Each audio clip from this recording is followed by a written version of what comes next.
Gracias, doctor Aguilar. Cuando escuchaba al doctor Alfaro mencionar sobre la presentación del médico ante su paciente, pues en realidad es que nosotros copiamos los estereotipos que vemos en la televisión. Pues hubo un tiempo que había una serie donde había una pareja de médicos que vestían, no, eso no es,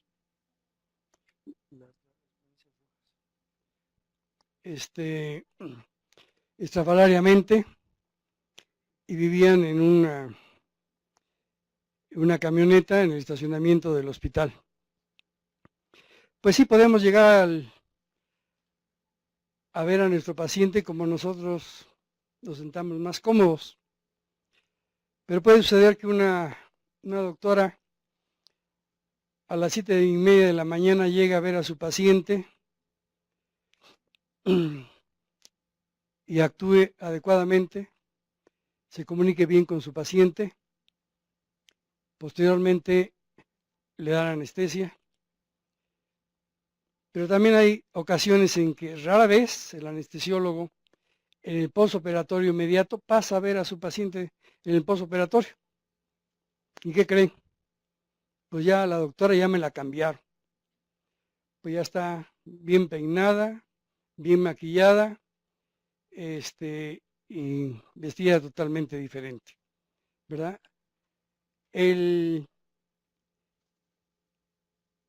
Pero no se les ocurra, si desgraciadamente tienen un problema legal y son citados por el Ministerio Público o por el juez, por favor, no se les ocurra presentarse en la forma más cómoda como ustedes quisieran. Deberán de ir bien presentados para dar la impresión de que son ustedes cuidadosos, porque se junta su presentación, que no le entienden la letra, que no tienen la nota preanestésica, que no tienen la hoja de registro, que no tienen la nota posanestésica, ni que la nota de registro tiene los datos incompletos. Señores, están ustedes fundidos. Ya nada más con el hecho de verlos y ver todo lo demás, estamos mal. Pero también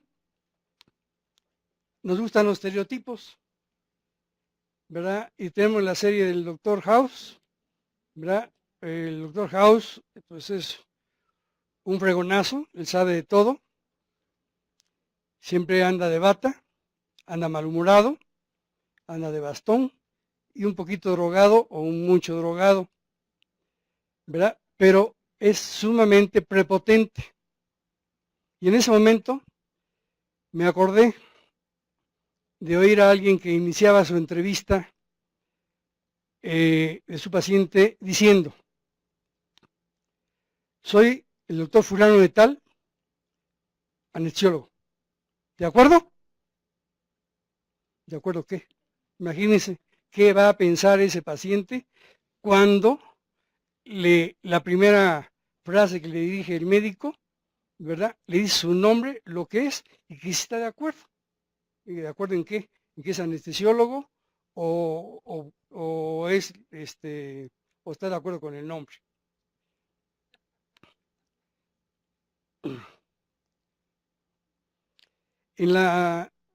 Se decía de la información suficiente. ¿Qué tanto de información le debemos dar?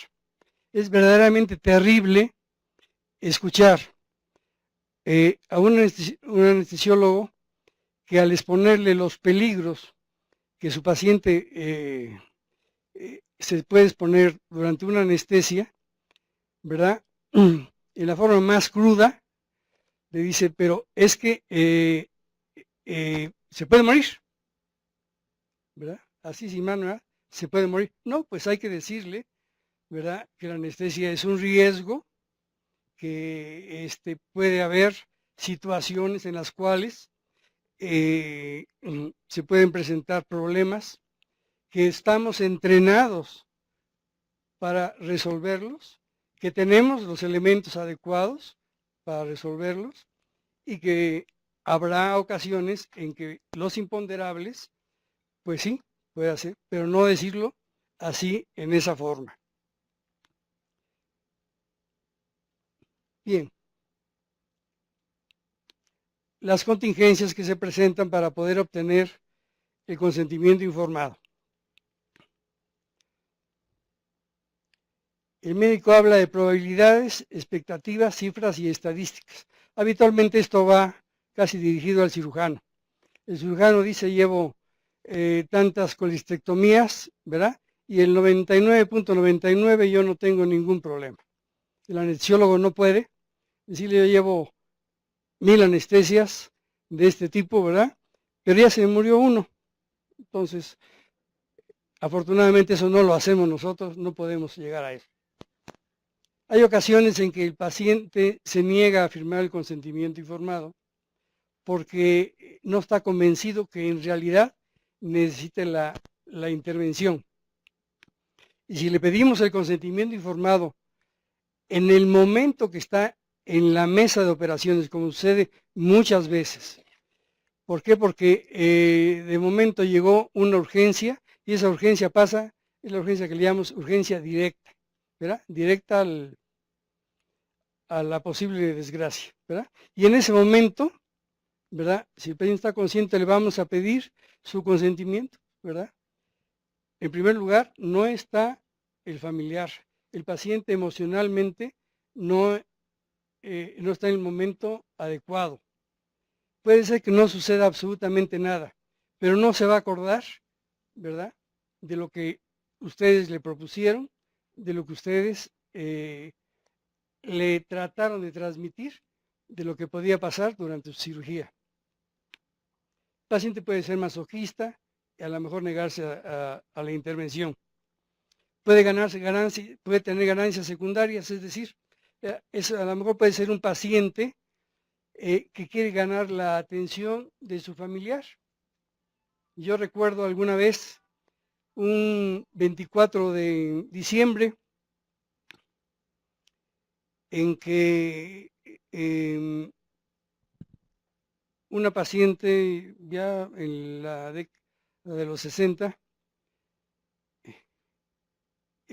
decidió operarse de una catarata, pero le pidió al cirujano que quería operarse el 24 de diciembre a las 9 de la noche, ¿verdad?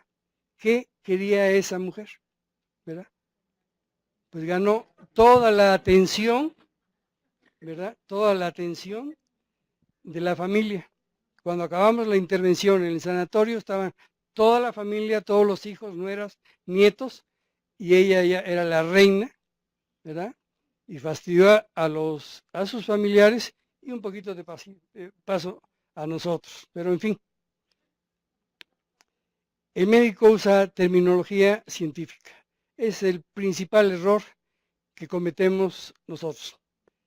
Pero vean ustedes, si ustedes como pacientes asisten a una consulta con un médico familiar en la medicina institucional y se les ocurre, por pura casualidad, decirle, doctor, fíjese que traigo una gastritis porque tengo dolor en el epigastrio y se me irradia para acá. Oh, no, ¿verdad? Ese médico que está recibiendo esa información de un colega, pero, ¿verdad? Se molesta terriblemente y empieza, y se pone de malas y generalmente lo atiende mal. La que sigue, por favor. Disparidad de los criterios entre el médico y el paciente. Nuestros pacientes cada vez están más informados. Tenemos pacientes de internet. Entonces, si nosotros le indicamos una medicación preanestésica y extendemos una receta, este paciente va a revisar su diccionario, su PALM, ¿verdad? Para ver si es adecuada el medicamento que le dimos o la dosis es la correcta.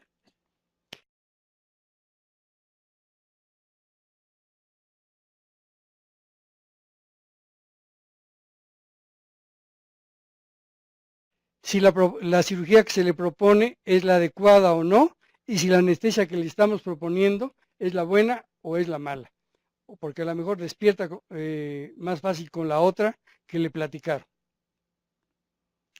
Esto es fundamental, el punto número 8. La rapidez con que se olvidan las explicaciones e instrucciones.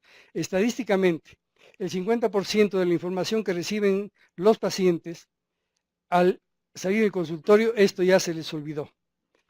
Y se les olvidó también a los familiares.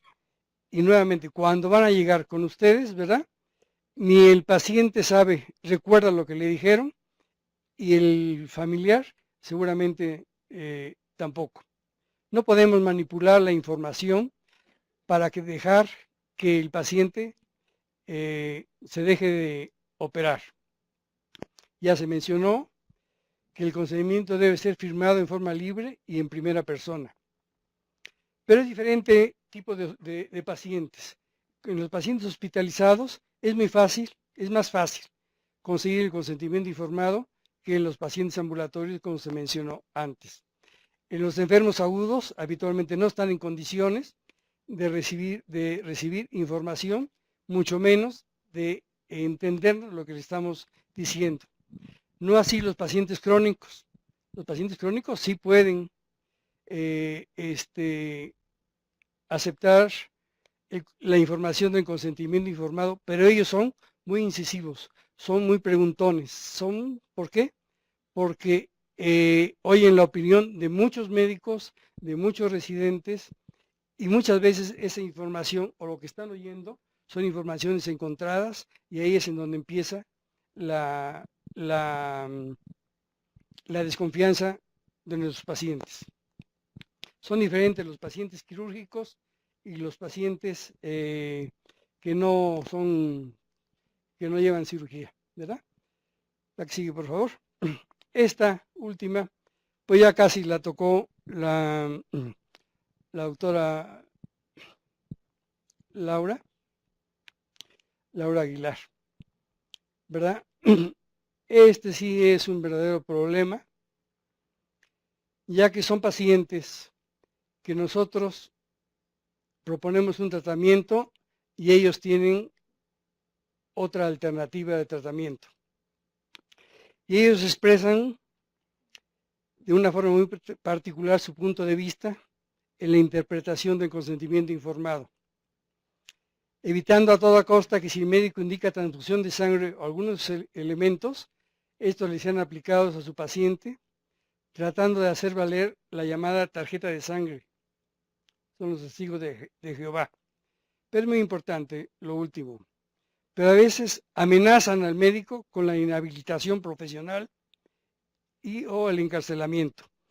En el año 2000, en el primer número de la revista del Seguro Social, el doctor Gustavo Pimentel publicó un artículo en que mencionó la actuación de un grupo de testigos de Jehová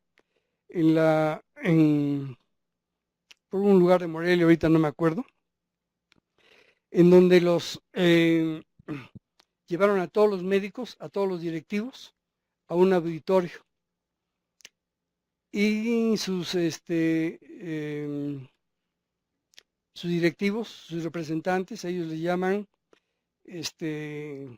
ancianos, aunque sean jóvenes, pero nosotros decimos sacerdotes. En alguna religión ellos le dicen ancianos. Entonces iban los ancianos, los testigos de Jehová y sus abogados, y llevaban una bibliografía en la que exigían que debían tratarse como ellos decían, y precisamente amenazaban con esto. Evidentemente tenemos que tener el criterio de que debemos de respetar la autonomía de estos señores, ¿verdad? Hacer todo lo posible para no transfundirlos en la medida de lo posible, valiéndonos de las diferentes técnicas que podemos tener, ¿verdad? Si no podemos resolver el problema en donde estamos, deberemos de trasladarlo a una unidad en donde se pueda hacer. Estoy hablando de cirugía electiva, obviamente, ¿verdad? Y entonces en esa unidad seguramente se va a resolver el problema. Pero si la condición es de vida o muerte, pues entonces aún en las recomendaciones de la CONAMED